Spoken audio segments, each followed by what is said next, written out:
너희 셋 중 가장 가난한 자에게 3조 원 전 재산을 상속한다. 대한민국 재벌가 역사상 가장 기괴한 유언이 공개된 날, 세 남매는 서로의 얼굴을 멍하니 바라봤습니다.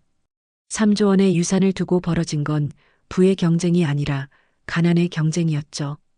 국회의원이었던 장남은 스스로 노숙자가 됐고, 부동산 재벌이었던 차남은 파산을 했으며, 방송인이었던 막내딸은 고시원으로 들어갔습니다. 누가 더 가난한지 증명하기 위해 서로를 무너뜨리고 배신하고 위조하며 싸웠던 그들. 하지만 진짜 유산의 주인은 따로 있었습니다. 아버지의 유언은 단순한 상속이 아니라 가족을 향한 마지막 심판이었고, 그 심판 속에서 세 남매는 비로소 진짜 가난이 무엇인지 깨닫게 됩니다. 지금부터 무슨 특별한 사연이 있었는지 함께 알아보겠습니다.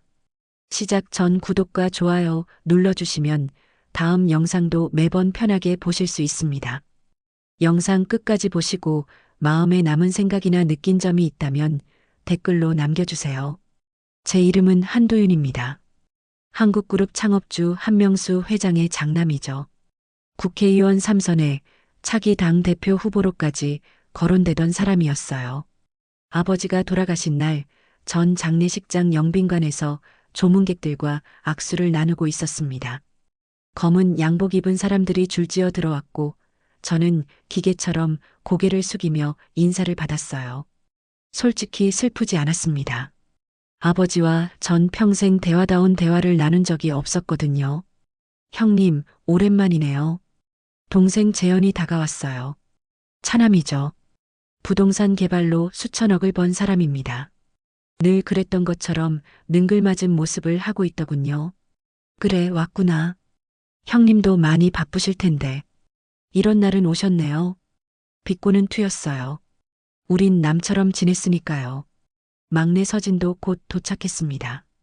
방송인이에요. 토크쇼 고정 패널에 유튜브 구독자만 100만 명이 넘는 사람이죠. 선글라스를 낀 채 들어오더니 우리 둘을 힐끗 보고는 한숨을 쉬었어요. 아버지 진짜 가셨네. 유 원장은? 서진이 대뜸 물었습니다. 재현이 피식 웃으며 말했죠. 역시 서진이는 직설적이야. 좋아, 나도 궁금했어. 그날 오후 아버지의 변호사가 유족들을 따로 불렀습니다. 작은 회의실이었어요. 저희 셋과 변호사, 그리고 재단 관계자 몇 명만 들어갔죠. 변호사는 검은 서류 봉투를 꺼내더니 천천히 입을 열었습니다. 고 한명수 회장님의 유언을 공개하겠습니다. 종이를 펼치는 소리가 유난히 크게 들렸어요. 그리고 변호사가 읽기 시작했죠. 자식 셋 중 가장 가난한 자에게 전 재산을 상속한다. 순간 방 안이 조용해졌습니다. 뭔 소리지? 싶었어요. 재현이 먼저 웃음을 터뜨렸죠. 뭐야, 농담이야? 아버지 유머 감각 죽이네. 서진도 어이없다는 표정으로 고개를 저었어요. 이게 무슨 유언이래. 변호사님, 진짜예요? 네, 회장님께서 직접 작성하신 유언장입니다. 공증도 받으셨고요. 전 아무 말도 하지 못했어요. 가장 가난한 자, 우리 셋 다 부자인데 말이 안 되잖아요. 그런데 이상하게 머릿속이 빠르게 돌아가기 시작했습니다. 3조 원. 아버지가 평생 모은 재산이죠. 만약 진짜라면, 만약 이게 농담이 아니라면 기준이 뭐예요? 가난을 어떻게 증명하죠? 제가 물었습니다. 변호사가 서류를 넘기더니 말했어요. 상속 시점으로부터 1년 뒤 세 분의 총 자산을 평가합니다. 그때 가장 낮은 순자산을 가진 분이 유산을 상속받게 됩니다. 재현이 벌떡 일어났어요. 잠깐, 그럼 우리 보고 가난해지라는 거예요. 해석은 자유입니다. 다만 회장님의 뜻은 명확합니다. 서진이 피식 웃었죠. 그날 밤 집으로 돌아왔을 때 전잠을 이룰 수 없었어요. 아내는 이미 잠들어 있었고 저는 서재에 앉아 계산기를 두드렸습니다. 제 총 자산은 약 1,500억 원. 부동산, 주식, 예금 다 합쳐서요. 재현은 아마 2,000억쯤 될 겁니다. 서진은 500억 정도겠죠. 그럼 지금 기준으론 서진이 가장 가난해요. 하지만 1년 뒤라면 핸드폰이 울렸습니다. 재현이었어요. 형, 잡니까? 아니. 형, 진지하게 생각해봤는데 이거 진짜일 수도 있어. 나도 그렇게 생각해. 그럼 어떻게 할 거야? 전 대답하지 않았습니다. 재현이 낮게 웃더군요. 형도 나랑 같은 생각이겠지. 3조 원이야, 형. 3조. 전화가 끊겼습니다. 그리고 저는 결심했어요. 이기겠다고. 다음 날부터 제 인생이 뒤집히기 시작했습니다. 우선 부동산부터 정리했어요. 강남에 있는 빌딩 2채를 급매로 내놨죠. 시세보다 30% 싸게요.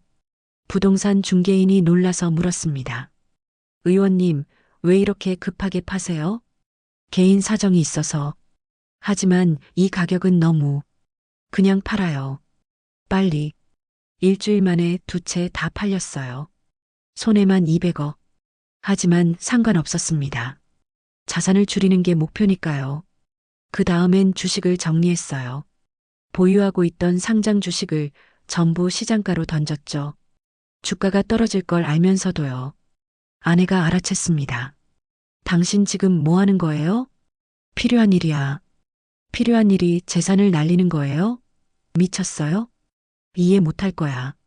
당신 아버지 유언 때문에 그러는 거죠? 설마 진짜로. 전 아내를 똑바로 쳐다봤습니다. 3조 원이야.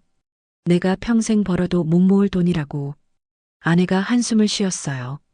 당신 정말 1년만 버티면 돼. 당신 국회의원이에요. 체면은요? 체면보다 3조가 낫지. 아내는 더 이상 말하지 않았습니다. 그냥 방으로 들어가 버렸죠. 하지만 전 멈출 수 없었어요. 재현도 움직이기 시작했습니다. 뉴스에서 봤어요. 재현이 운영하던 부동산 개발 회사가 갑자기 대형 프로젝트를 취소했다고요. 수백억짜리 계약을요. 이유는 불명. 주가가 폭락했죠. 직원들은 패닉 상태였고요. 전 그걸 보면서 알았습니다. 재현도 같은 생각이구나. 서진은 더 노골적이었어요. 방송에 나가서 이렇게 말했죠. 저 이제 불을 버리기로 했어요. 더 이상 물질에 얽매이고 싶지 않아요. 진행자가 놀라서 물었습니다. 갑자기 왜요? 아버지가 돌아가시면서 깨달았어요. 돈이 뭐가 중요한가 싶어서요.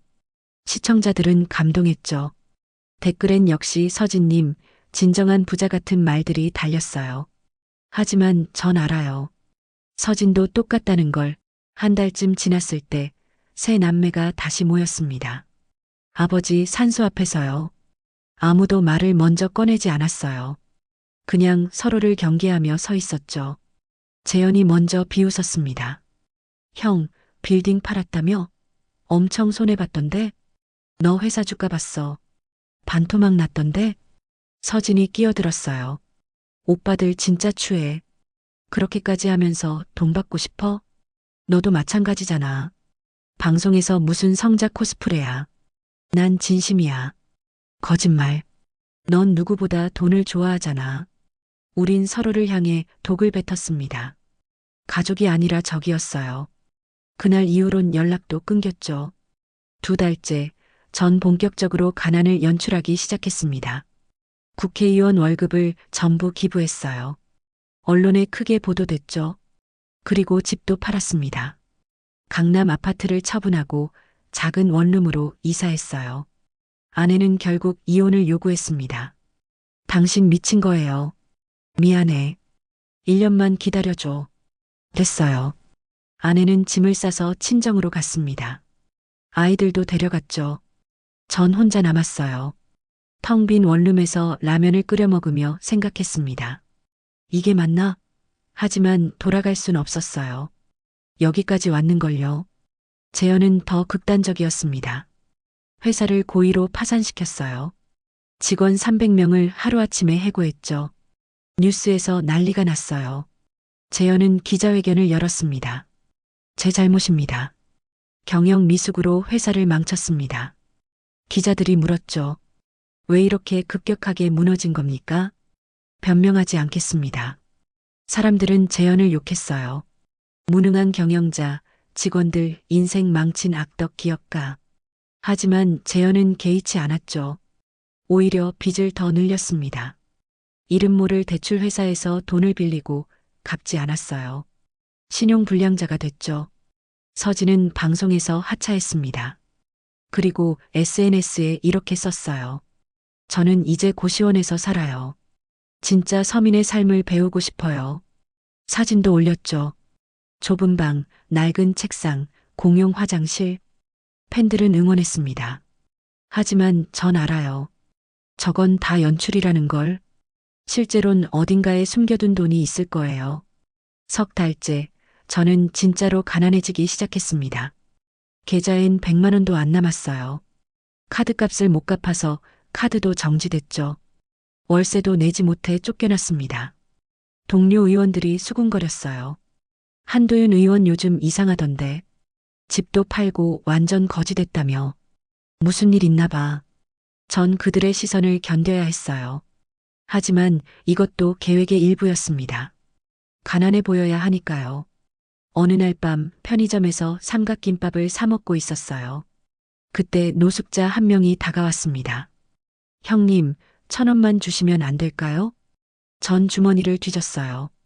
동전 몇 개가 전부였죠. 미안해요. 저도 없어요. 노숙자가 제 얼굴을 빤히 쳐다봤습니다. 어디서 많이 본 것 같은데. 혹시 국회의원 아니세요? 아니에요. 아, 맞다. 한도윤 의원. TV에서 봤어요. 주변 사람들이 돌아봤어요. 전 황급히 자리를 떴습니다. 창피했죠. 국회의원이 편의점 앞에서 노숙자한테 돈 달라는 소리 들으면서 서 있는 꼴이라니. 재현은 더 심했습니다. 빚쟁이한테 쫓겨다녔어요. 뉴스에 나왔죠. 길거리에서 채권자들한테 둘러싸인 사진이요. 욕을 먹고 겁박까지 당했대요. 경찰이 와서 겨우 구했다고 하더군요. 서진은 고시원에서 진짜로 살기 시작했습니다. 처음엔 컨셉인 줄 알았는데 계속 그곳에 있더라고요. 팬들이 걱정하기 시작했어요. 서진님 괜찮으세요? 왜 이렇게 사세요? 서진은 브이로그를 찍어 올렸죠. 고시원 방에서 라면 끓여 먹고 빨래하고 공부하는 모습을요. 조회수는 1,000만을 넘었어요. 하지만 댓글엔 이런 것도 있었습니다. 이거 컨셉 아니야? 진짜 가난한 사람은 카메라도 없어. 4달째 세 남매 모두 바닥에 떨어졌습니다. 저는 원룸 월세도 못 내서 쫓겨났어요. 찜질방에서 잤죠. 재현은 신용불량자로 찍혀서 은행 출입도 못했고요. 서진은 방송 제의가 끊겼습니다. 사람들이 더 이상 관심을 안 가졌거든요. 그때 변호사한테서 연락이 왔습니다. 세 분 한번 모이셔야 할 것 같습니다. 왜요? 중간 점검 차원에서요. 회장님 유언 집행 과정을 설명드려야 해서요. 다시 모인 곳은 아버지 회사 회의실이었어요. 세 남매 모두 초라한 모습이었죠. 저는 때가 잔뜩 묻은 점퍼를 입고 있었고 재현은 머리가 산발이었으며 서진은 화장기 하나 없는 맨얼굴이었어요. 변호사가 서류를 펼쳤습니다. 현재까지 세 분 회사 지분 현황입니다. 한도윤 씨 50억, 한재현 씨 30억, 한서진 씨 20억. 재현이 웃었어요. 서진이가 1등이네. 전 아무 말도 하지 않았어요. 50억? 얼마 전엔 1,500억이었는데 이게 맞나 싶었죠. 변호사가 말을 이었습니다. 그런데 한 가지 말씀드릴 게 있습니다. 회장님 유언에 추가 조항이 있었습니다. 뭔데요? 그 가난이 진심일 것. 순간 방안이 조용해졌어요. 진심? 재현이 물었습니다. 그게 무슨 뜻이에요? 회장님께서 말씀하시길 단순히 자산을 줄이는 게 아니라 진짜로 가난을 이해하고 살아야 한다고 하셨습니다. 서진이 비웃었죠. 웃기네. 그럼 우리가 뭘 했는데요? 진짜로 가난하게 살았잖아요. 그건 심사위원단이 판단할 문제입니다. 심사위원단? 네, 회장님께서 지정하신 분들이 계십니다. 사회복지 전문가, 종교인, 그리고 회장님 부인, 이정순 여사님의 지인분들이시죠. 어머니. 전 그제야 어머니를 떠올렸습니다. 아버지가 돌아가시기 3년 전에 먼저 세상을 떠나신 분이에요. 평생 아버지한테 맞고 살았죠. 우리 남매한테도 사랑받지 못했고요. 왜 어머니 얘기가 나오는 거지? 변호사가 봉투 하나를 꺼냈습니다. 이정순 여사님께서 생전에 남기신 편지입니다. 회장님이 돌아가신 후 공개하라고 하셨죠. 편지를 펼쳤어요. 어머니의 손글씨였습니다. 떨리는 글씨체로 이렇게 적혀 있었죠. 우리 아이들에게 엄마는 너희가 행복했으면 좋겠어. 돈이 아니라 마음이 풍족한 사람이 되길 바래. 가난은 무서운 게 아니야. 남을 돌아보지 않는 마음이 진짜 가난이란다. 서진이 울었습니다. 처음 보는 모습이었어요. 재현은 고개를 숙였고 전 그냥 멍하니 편지를 바라봤죠. 변호사가 말했습니다. 유언 집행까지 남은 기간은 8개월입니다. 그동안 세 분이 어떻게 사시는지 지켜볼 겁니다. 5달째 전 진짜 노숙자가 됐습니다. 찜질방 돈도 없어서 지하철역에서 잤어요. 추웠죠. 사람들이 저를 피해갔고요. 어느 날 밤 같은 노숙자 한 명이 담요를 덮어줬습니다. 추울 텐데 이거 쓰세요. 감사합니다. 어쩌다 이렇게 됐어요? 전 대답하지 못했어요. 뭐라고 말해야 할까? 3조 원 받으려고 여기까지 왔다고는 차마 그 노숙자가 말했습니다. 저도 한때는 사업했어요. 근데 망했죠. 가족도 다 떠나가고 이제 남은 건 이 몸뚱이 뿐이에요. 힘드시겠어요. 근데 말이죠. 이렇게 살다 보니까 알겠더라고요. 돈이 다가 아니구나. 옆에 사람이 있는 게 더 소중하구나. 그 말이 가슴에 박혔습니다. 옆에 사람. 저도 아무도 없었죠. 재현은 빚쟁이한테 진짜로 맞았습니다. 병원에 실려갔어요. 갈비뼈가 부러졌대요. 뉴스에 나왔죠. 사람들은 동정했지만 일부는 비난했어요. 자업자득이야. 직원들 해고해놓고 재벌 주제의 피해자 코스프레. 재현은 병원 침대에 누워 생각했을 겁니다. 이게 맞냐고. 서진은 공황장애가 왔습니다. 고시원 방에서 쓰러졌어요. 이웃 사람이 발견해서 구급차를 불렀죠. 병원에서 깨어났을 때 서진은 엄청 울었습니다. 간호사한테 말했다고 하더군요. 전 왜 이렇게 살고 있는 걸까요? 간호사가 물었죠. 무슨 일 있으세요? 아버지가 시험을 냈어요. 근데 전 그 시험이 뭔지도 모르겠어요. 6달째 변호사가 다시 연락을 했습니다. 세 분 다 모여주세요. 중요한 발표가 있습니다. 이번엔 아버지 묘소 앞이었어요. 세 남매 모두 만신창이었죠. 전수염이 덥수룩했고 재현은 목발을 짚고 있었으며 서진은 약에 취한 듯 멍한 표정이었어요. 변호사가 서류를 꺼냈습니다. 회장님 유언의 전문을 공개합니다. 그리고 읽기 시작했죠.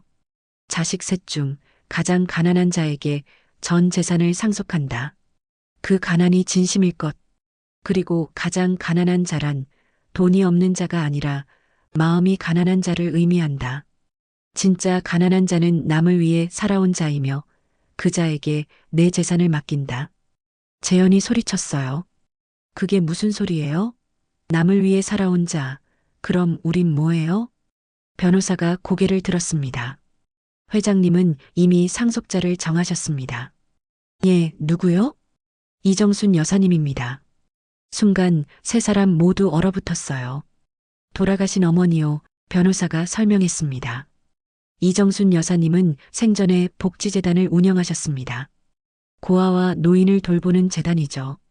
회장님은 그 재단에 전 재산을 기부하셨습니다.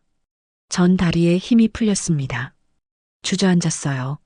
재현은 멍하니 서 있었고 서진은 울음을 터뜨렸죠. 그럼 우린 뭐예요? 우리가 이 고생을 왜 한 거예요? 변호사가 조용히 말했습니다. 회장님께서 마지막 편지를 남기셨습니다. 세 분께 드리라고요. 봉투를 건넸어요. 아버지의 글씨였습니다. 떨리는 손으로 펼쳤죠. 도윤, 재현, 서진에게 너희는 평생 돈만 쫓아 살았다. 가족도 사람도 마음도 돌아보지 않았지. 나도 마찬가지였어. 그래서 너희 어머니를 잃었다. 이 유언은 벌이 아니라 마지막 가르침이다. 진짜 가난은 돈이 없는 게 아니라 남을 위해 쓸 마음이 없는 것이다. 너희 어머니는 평생 가난하게 살았지만 누구보다 부자였어. 그분처럼 살아라. 그게 내가 바라는 유산이다. 재현이 편지를 바닥에 던졌습니다. 말도 안 돼. 이건 사기야. 우릴 갖고 논 거잖아. 오빠. 서진이 재현을 붙잡았어요. 그만해. 우린 졌어. 뭐가 졌어? 우린 아무것도 안 받았잖아. 우린 받을 자격이 없었어. 전 아무 말도 하지 못했습니다. 그냥 아버지 묘비를 바라봤죠. 묘비 뒤편에 작은 글씨가 새겨져 있었어요. 돈이 너희를 가난하게 할 것이다. 맞는 말이었습니다. 우린 돈 때문에 가난해졌어요. 7달째 전 어머니가 운영하셨던 복지재단을 찾아갔습니다. 서울 외곽에 있는 작은 건물이었어요. 낡았지만 깨끗했죠. 문을 열고 들어가니 아이들이 뛰어다니고 있었습니다. 고아들이었어요. 직원 한 분이 다가왔습니다. 누구세요? 저는 이정순 어머니 아들입니다. 그분 얼굴이 환해졌어요. 사모님 아드님, 어서 오세요. 사모님이 말씀 많이 하셨어요. 어머니가요? 네, 세 자녀분 얘기 자주 하셨죠. 보고 싶다고 가슴이 찢어지는 것 같았습니다. 어머니는 우릴 보고 싶어 하셨는데 우린 한 번도 찾아뵙지 않았어요. 너무 죄송하고 가슴이 아프네요. 혹시 여기 둘러봐도 될까요? 물론이죠. 재단 안을 걸었습니다. 아이들이 밥을 먹고 있었어요. 노인분들이 담소를 나누고 계셨고요. 벽에는 사진들이 걸려 있었습니다. 어머니가 아이들과 웃고 계시는 사진이요. 처음 보는 표정이었어요. 우리 앞에선 한 번도 그렇게 웃지 않으셨거든요. 한 아이가 제게 다가왔습니다. 아저씨 누구예요? 나는 할머니 아들이야. 할머니요? 이정순 할머니요? 응. 아이가 환하게 웃었어요. 할머니 진짜 좋은 분이에요. 저희한테 맨날 밥 주시고 안아주시고 그럴 수도 있다. 괜찮다고 보다듬어 주셨어요. 그랬구나. 할머니 보고 싶어요. 언제 오세요? 전 대답할 수 없었습니다. 그냥 아이 머리를 쓰다듬었죠. 할머니는 항상 너희 곁에 있어. 재단 사무실에 들어갔습니다. 책상 위에 낡은 수첩이 있었어요. 어머니의 것이었죠. 펼쳐보니 빼곡한 글씨가 적혀 있었습니다. 재단 운영 기록이었어요. 얼마를 받았고, 얼마를 썼고, 누구를 도왔는지. 마지막 페이지에 이렇게 적혀 있었습니다. 진짜 가난은 사랑을 잃는 것이다. 나는 돈은 없었지만 사랑은 많았다. 내 아이들도 언젠간 알게 되길. 눈물이 났습니다. 평생 처음으로 어머니를 그리워했어요. 미안했죠. 왜 살아계실 때 찾아뵙지 않았을까? 왜 한 번도 사랑한다고 말하지 않았을까? 핸드폰이 울렸습니다. 재현이었어요. 형, 나도 재단 갔다 왔어. 그래. 형, 우리 정말 바보같이 살았지? 응. 이제 어떻게 해야 할까? 전 잠시 생각했습니다. 그리고 대답했죠. 다시 시작하자. 제대로. 제대로? 어머니처럼. 남을 위해서. 재현이 한참 말이 없었어요. 그러다 조용히 말했습니다. 그게 가능할까? 모르겠어. 근데 해봐야지. 8달째 세 남매는 각자의 방식으로 변화하기 시작했습니다. 전 재단에서 자원봉사를 시작했어요. 아이들 밥 주고 청소하고 함께 놀아줬죠. 처음엔 서툴렀습니다. 평생 그런 일을 해본 적이 없었으니까요. 하지만 점점 익숙해졌어요. 아이들이 웃을 때마다 제 마음도 따뜻해졌죠. 재현은 빚쟁이들한테 맞았던 경험을 살려서 신용불량자들을 돕기 시작했습니다. 무료 법률 상담소를 열었어요. 변호사 친구들을 설득해서요. 처음엔 다들 말렸습니다. 재현아, 너도 빚더미인데 무슨 여유로 남을 도와? 여유가 아니야. 필요야. 내가 그 고통을 아니까. 상담소는 북적였어요. 빚 때문에 고통받는 사람들이 얼마나 많은지 그제야 알았죠. 재현은 그들과 함께 울고 웃었습니다. 서진은 방송을 완전히 그만뒀습니다. 대신 유튜브 채널을 새로 만들었어요. 제목은 진짜 부자 이야기였죠. 재벌들의 위선을 폭로하는 게 아니라 진짜로 선하게 사는 사람들을 소개하는 채널이었어요. 조회수는 예전만 못했지만 댓글은 달랐습니다. 서진님 진짜 변하신 것 같아요. 이런 콘텐츠 기다렸어요. 응원합니다. 서진은 그 댓글들을 읽으며 울었다고 했어요. 처음으로 진심 어린 응원을 받았다고. 9달째 변호사가 마지막 통보를 했습니다. 한 달 후 최종 심사가 있습니다. 세 분의 변화를 평가할 겁니다. 재현이 물었어요. 그럼 유산은요? 유산은 이미 재단으로 갔습니다. 하지만 회장님께서 남기신 특별 조항이 하나 더 있습니다. 뭔데요? 만약 세 자녀 중 한 명이라도 진심으로 변화했다면 그에게 재단 이사 자격을 주겠다고 하셨습니다. 돈은 아니지만 어머니의 뜻을 이어갈 기회죠. 서진이 웃었어요. 돈보다 나은 것 같은데요. 전 고개를 끄덕였습니다. 맞아요. 돈보다 훨씬 나았죠. 10달째 심사가 있었습니다. 복지 전문가 5분과 종교인 3분, 그리고 어머니의 오랜 친구 2분이 심사위원이었어요. 세 남매는 각자 지난 10개월을 발표했습니다. 제가 먼저 말했어요. 전 평생 돈만 쫓았습니다. 가족도 사람도 마음도 잃었죠. 하지만 재단에서 아이들을 만나며 배웠습니다. 진짜 부는 함께 나누는 거라는 걸요. 앞으로도 여기서 봉사하고 싶습니다. 재현이 이어서 말했습니다. 전 빚쟁이한테 맞으면서 깨달았어요. 돈 때문에 고통받는 사람들이 얼마나 많은지. 저도 그중 하나였고요. 이제는 그들을 돕고 싶습니다. 법률 상담소를 계속 운영하겠습니다. 서진이 마지막으로 말했죠. 전 거짓으로 살았어요. 카메라 앞에서만 웃었죠. 하지만 이제는 진짜로 웃고 싶어요. 선한 사람들을 알리면서요. 방송인으로서 할 수 있는 일을 하겠습니다. 심사위원들이 회의했습니다. 1시간쯤 지났을 때 결과가 나왔어요. 세 분 모두 합격입니다. 재현이 놀라서 물었어요. 3명 다요? 네, 회장님께서 말씀하셨어요. 한 명이라도 변하면 기회를 주라고요. 세 분 모두 변하셨으니 세 분 모두 이사가 되시는 겁니다. 서진이 울었습니다.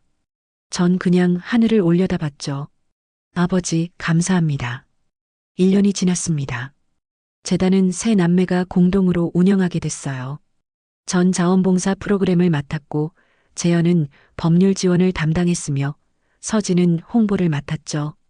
처음엔 서툴렀지만 점점 나아졌습니다. 어느 날 재단 개관 기념식이 있었어요. 새 건물을 지었거든요. 아버지의 유산으로요. 아이들이 뛰어놀고 노인분들이 웃으셨죠. 세 남매는 그 모습을 지켜봤습니다. 재현이 말했어요. 형, 우리 진짜 바보같이 살았지? 응. 근데 이제는 좀 괜찮은 것 같아. 나도. 서진이 끼어들었죠. 오빠들, 어머니 사진 좀 봐요. 벽에 걸린 어머니 사진을 가리켰어요. 환하게 웃고 계시는 모습이었죠. 전 그 사진을 보며 말했습니다. 어머니, 이제야 알았어요. 진짜 유산이 뭔지. 재현이 고개를 끄덕였어요. 돈이 아니라 마음이었지.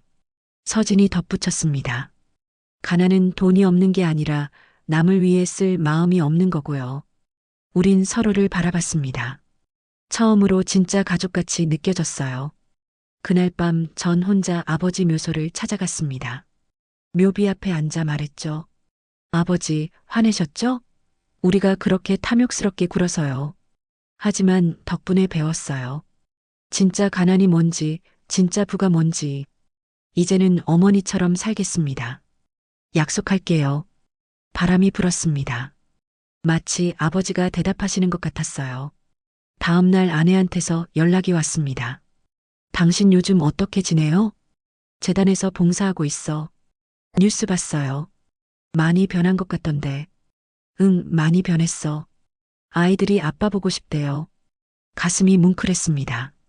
나도 많이 보고 싶어. 주말에 아이들 데리고 재단으로 갈게요. 고마워.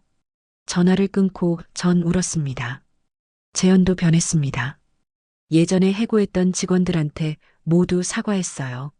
전화로, 편지로 직접 찾아가서요. 다들 놀랐죠. 사장님, 왜 이러세요? 진짜로 미안했어요. 괜찮아요. 이미 지나간 일인걸요. 아니에요. 괜찮지 않아요. 제가 당신들 인생 망쳤잖아요. 어떤 사람들은 용서했고, 어떤 사람들은 여전히 화가 나 있었어요. 하지만 재현은 포기하지 않았습니다. 계속 사과했고, 도울 방법을 찾았죠. 법률 상담소에서 그들의 재취업을 도왔고, 일부는 재단 직원으로 채용했어요. 서진은 유튜브 채널이 100만 구독자를 돌파했습니다. 예전 채널보다 더 성공한 거죠. 하지만 이번엔 달랐어요. 광고 수익을 전부 재단에 기부했거든요. 팬들이 칭찬했어요. 서진님 진짜 멋있어요. 이래서 좋아하는 거예요. 서진은 그 댓글들을 보며 행복해했습니다. 2년이 지났습니다. 재단은 더 커졌어요. 지점도 생겼고 돕는 사람도 늘었죠. 세 남매는 각자 맡은 일을 성실히 했습니다. 돈은 예전만큼 없었지만 마음은 풍족했어요. 어느 날 재단 회의에서 재현이 말했습니다. 형, 나 생각해봤는데 우리 사업 하나 더 해볼까? 무슨 사업? 노숙자 재활 프로그램. 내가 노숙 경험 있잖아. 그거 활용하면 좋을 것 같아. 전 웃었어요. 좋은 생각이야. 나도 경험자니까 도울게. 서진이 손을 들었죠. 저는 홍보 맡을게요. 방송에서 특집으로 다루면 어때요? 우린 서로 웃었습니다. 예전엔 서로를 무너뜨리려 했는데 이제는 서로를 돕고 있었죠. 3년이 지났습니다. 재단은 대한민국에서 가장 큰 복지재단 중 하나가 됐어요. 전 국회의원으로 복귀했습니다. 하지만 이번엔 달랐어요. 복지법안을 만들고 가난한 사람들을 위한 정책을 추진했죠. 재현은 법률회사를 다시 차렸어요. 무료 변론 전문 회사였죠. 서진은 방송에 복귀했지만 오락 프로그램이 아니라 다큐멘터리를 진행했습니다. 사회 문제를 다루는 프로그램이요. 우린 각자 바빴지만 한 번씩은 꼭 모였어요. 어머니 기일에요. 묘소 앞에서 셋이 앉아 얘기를 나눴죠.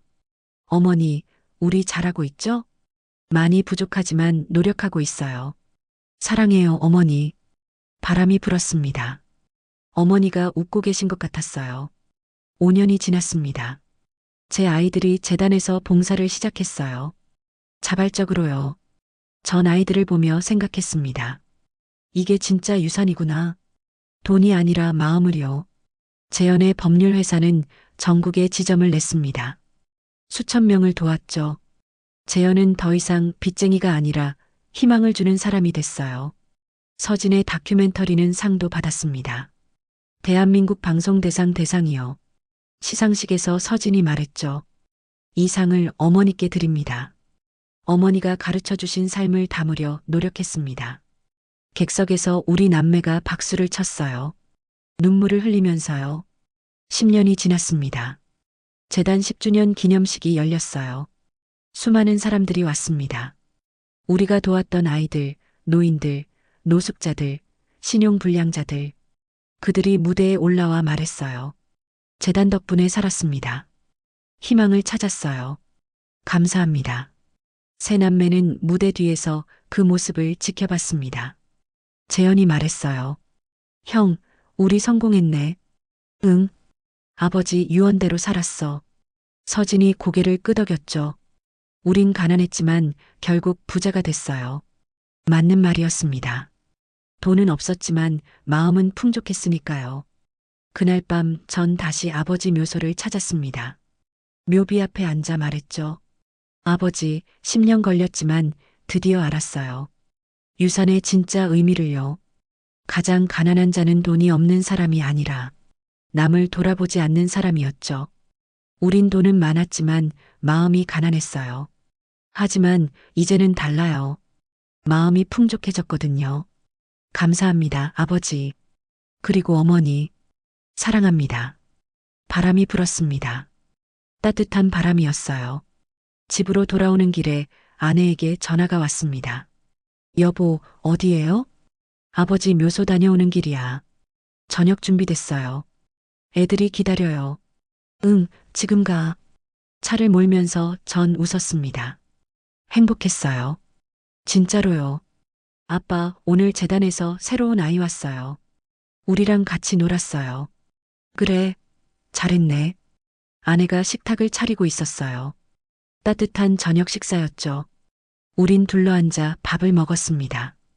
예전엔 혼자 먹었는데 이제는 가족과 함께해요. 잘 먹겠습니다. 식사를 하면서 아이들이 말했어요. 아빠, 할머니는 어떤 분이셨어요? 전 잠시 생각했습니다.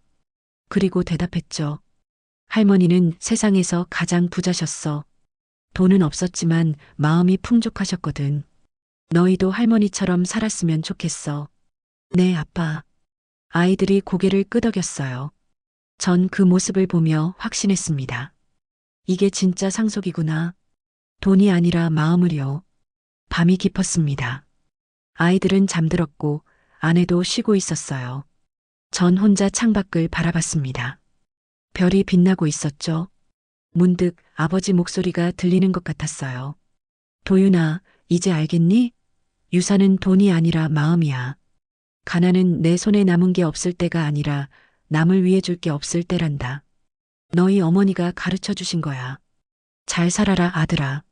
전 눈물을 흘렸습니다. 그리고 대답했죠. 네, 아버지. 잘 살게요. 약속해요.